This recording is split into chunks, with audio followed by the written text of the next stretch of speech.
I'm Nick Westergaard, and this is On Brand, helping you tell your story. What can happen in 30 seconds? For Linda Kaplan Thaler, quite a lot. She's the creative force behind some of the advertising world's most unforgettable ideas, from the Aflac duck to I don't want to grow up, I'm a Toys R Us kid. Now, in her new book, My Life in 30 Seconds, Linda looks at the small moments that can change a career or even a life. She's here to talk about creativity, resilience, leadership, and why sometimes the smallest ideas can make the biggest impact. My interview with Linda is coming right up, but first, Linda Kaplan Thaler, welcome to On Brand. Well, thank you so much for having me. I'm a big admirer, and I am so excited to be on the show today. So you have taken this idea of 30 seconds to new heights. You actually have your life in 30 seconds. Then I think we can play some of this right here.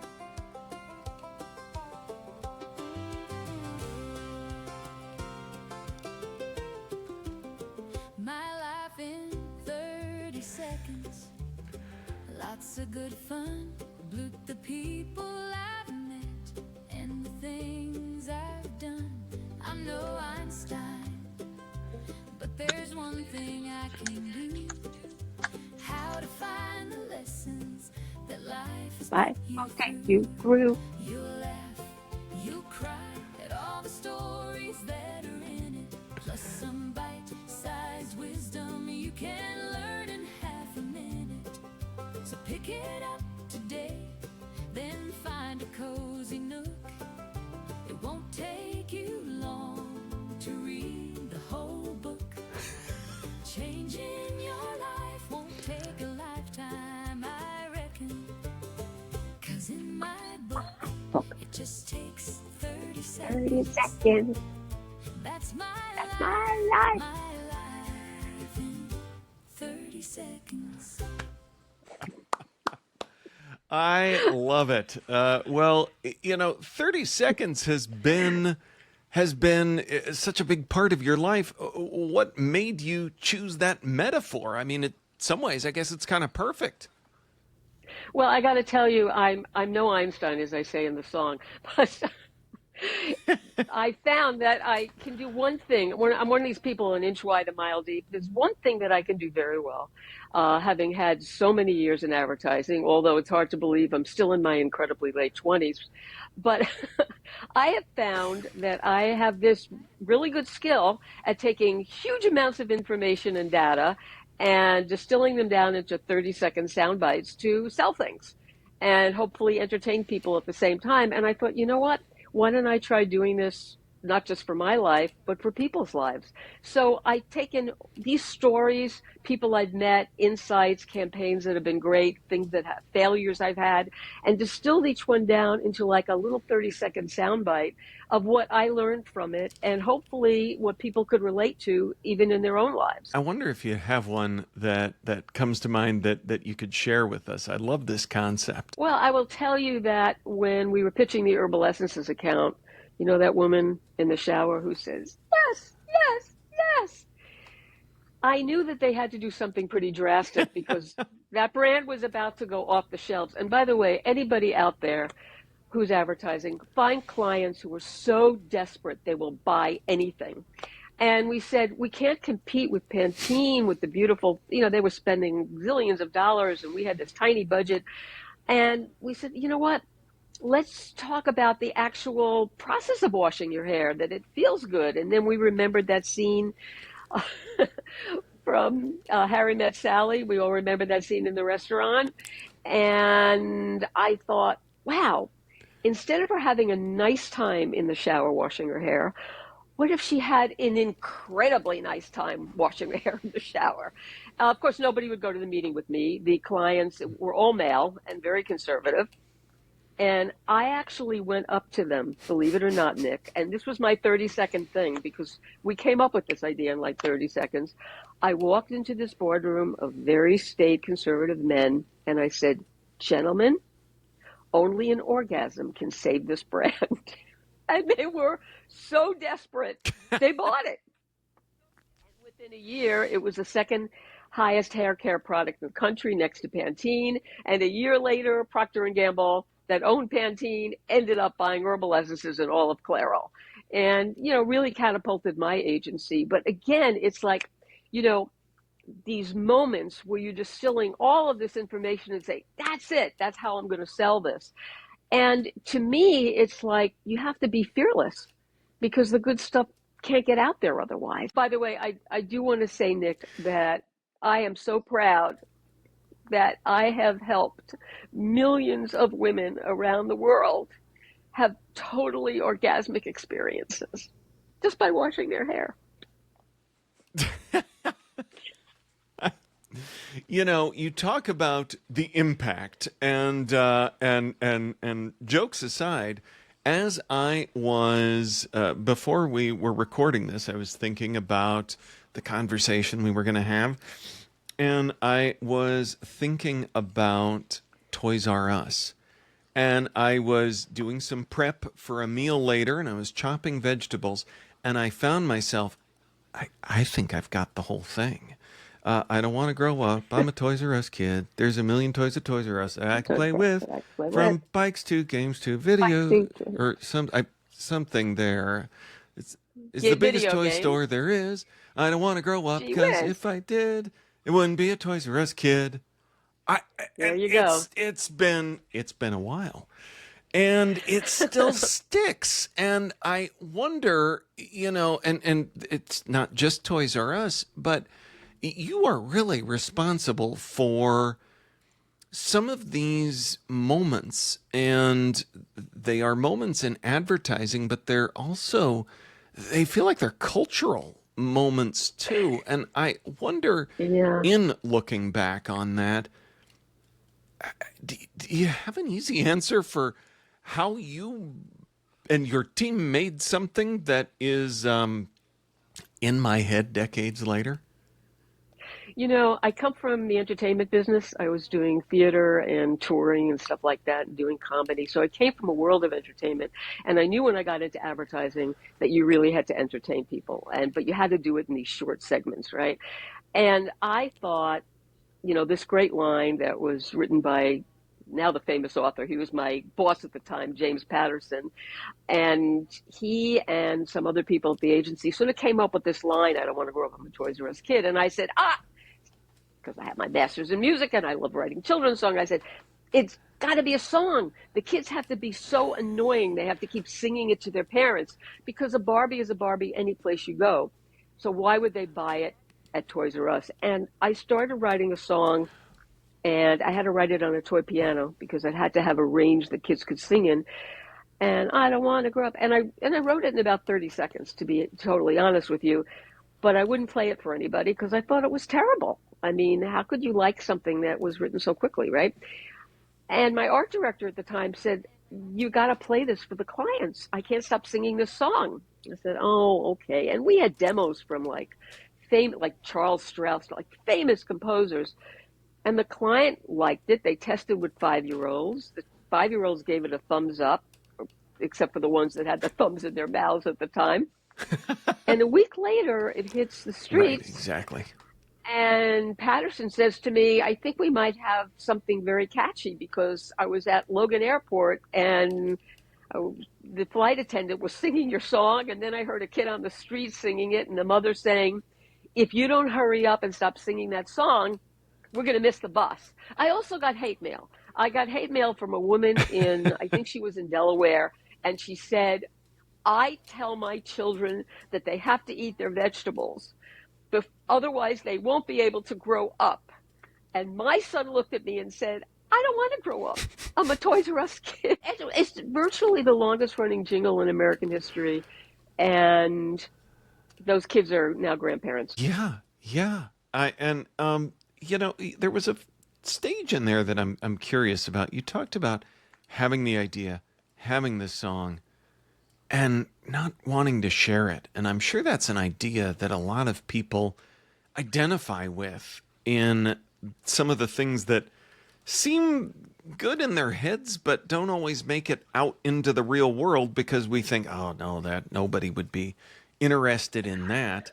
And I Right. wonder, I guess if it weren't for the art director that said, you need to share that, that's catchy, is there any way of telling yourself or knowing when an idea is good enough that it needs to get outside your head?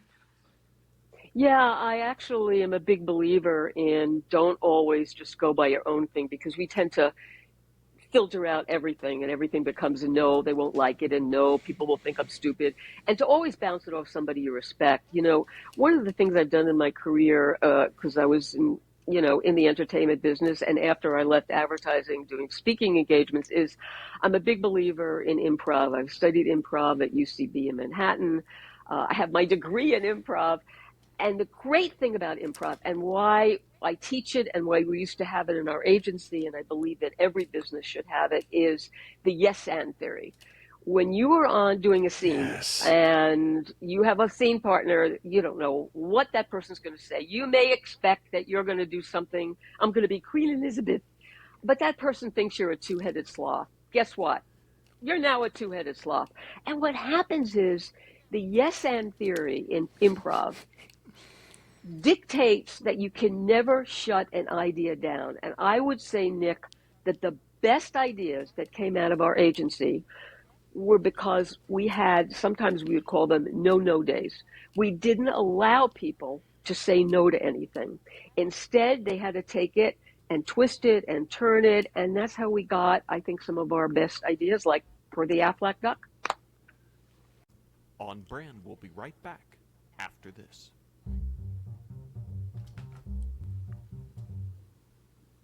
Now, back to the show.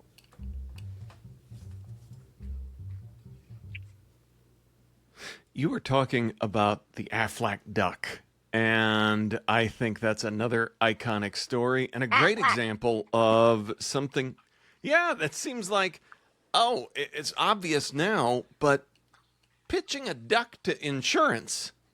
Talk us through it. Well, you can imagine in that category, before we did our advertising, it was very somber, it was very emotional. And people don't like insurance advertising, not so much because of the advertising, but because they don't want to be reminded of something bad that could happen to them. So it tends to be a low Mm-hmm. interest category, high anxiety and low interest. We're pitching this little known account. At the time, they had 3% awareness. They had spent zillions of dollars in advertising. And when we were pitching against 15 other agencies, and it was all about doing creative advertising, excuse me, it was all about doing advertising that was emotional, tell them that you really care about your children and that's why you need to do it. So we waited till all the ad agencies left the room. And I asked the one question that I think everybody should ask the clients. I said, aside from this 500 pages of data, what keeps you up at night?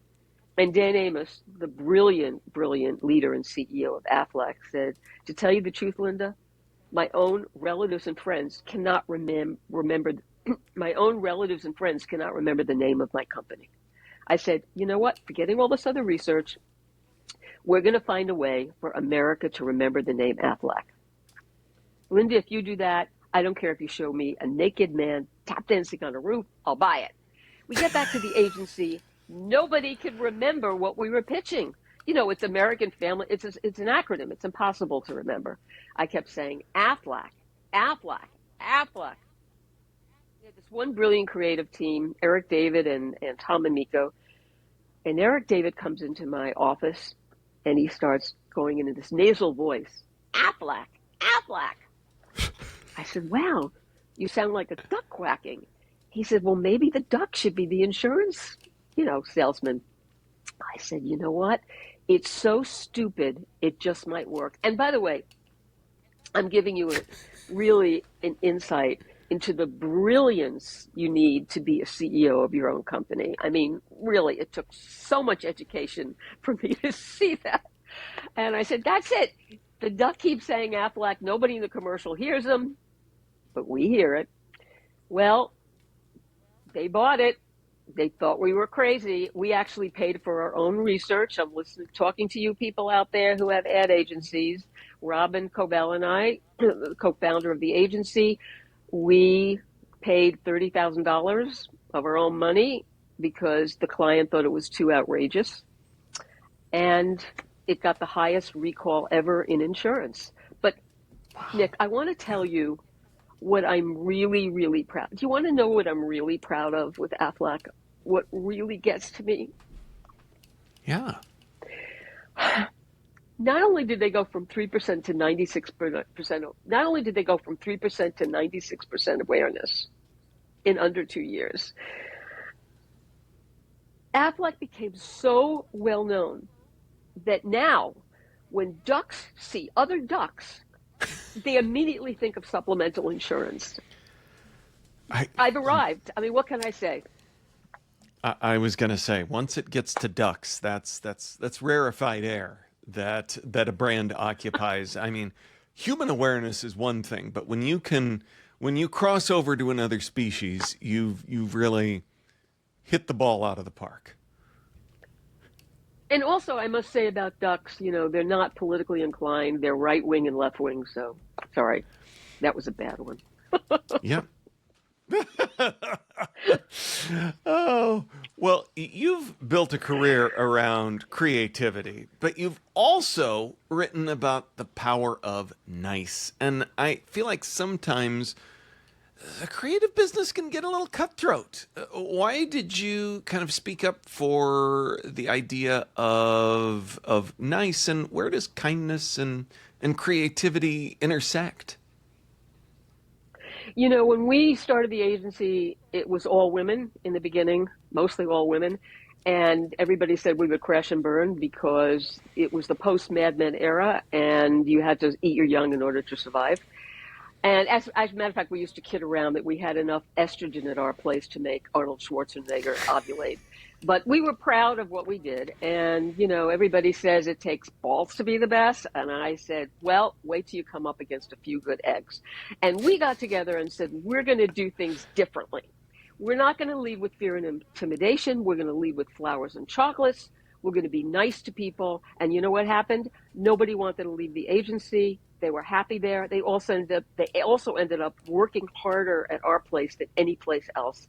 Actually, Google did a study that said it pays to be nice, and they found that agencies and companies where people felt respected and their ideas were not squashed and they were acknowledged, those are the ones who had the best ideas. Those are the ones who were the most profitable.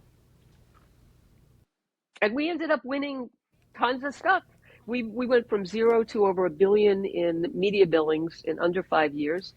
And when we started out, we became the fastest growing ad agency in the United States for the first 3 years. So nice pays off. Nice pays off indeed. So I want to take a look at today. We've talked about so many of these memorable moments from Aflac and Toys R Us. And, there are some in this age of AI that say today ideas are cheap.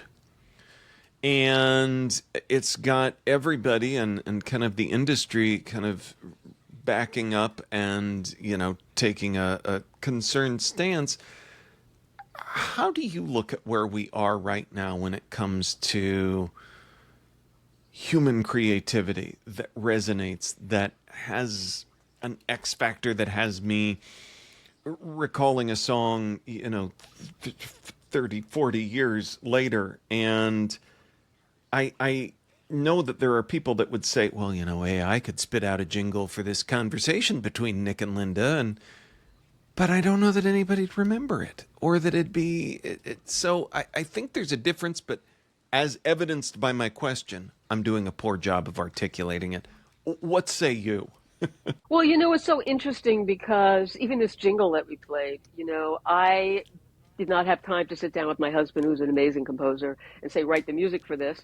What I did is I created this book. AI had nothing to do with it. I created the lyrics of the song, and then I went to Suno and I said, write me like a country western song out of it. So, and I didn't mind doing that. Why? Because this is what I totally believe in. Here is where the creativity is. Execution can very Right. often help with AI, Claude, ChatGPT, and we should be using it. And what I found with ChatGPT in writing the book is they didn't give me the ideas, but once I had the idea, they might say, well, would you think of sending an email to X because they do a lot of marketing and maybe they would give you a quote for the book. That's how I found it, working. But I have to tell you one scary thing. This really blew me away. This is like a whole comedy routine here, but it's funny, but it's not funny. At one point, I was doing some spell check with ChatGPT, and I had a sentence that I put it through. I just wanted to make sure because and the line was, I'm really putting you through the ringer. And there was a line under it which sort of implied to me that maybe I wasn't spelling the word ringer right, even though I knew it was Winger. I said, okay, to ChatGPT, and I just typed in, I'm really putting you through the ringer. Can you guess what ChatGPT answered me with? And I'm asking all the viewers out there, how do you think ChatGPT answered? Shall I tell you? ChatGPT said, quote unquote, thank you so much for caring about all the time and energy I have put into helping you grammar and spell check your book. I know and appreciate that you care about how much effort I put in, but that's what I'm paid. That's what I do. That's Wow. scary. Yeah, sometimes I don't like when it starts acting human on me. Hey, I guess that's the thing I know about you, Nick. And it's like, wait, stop. Let's just Right. back this up here. Right. I know it happens.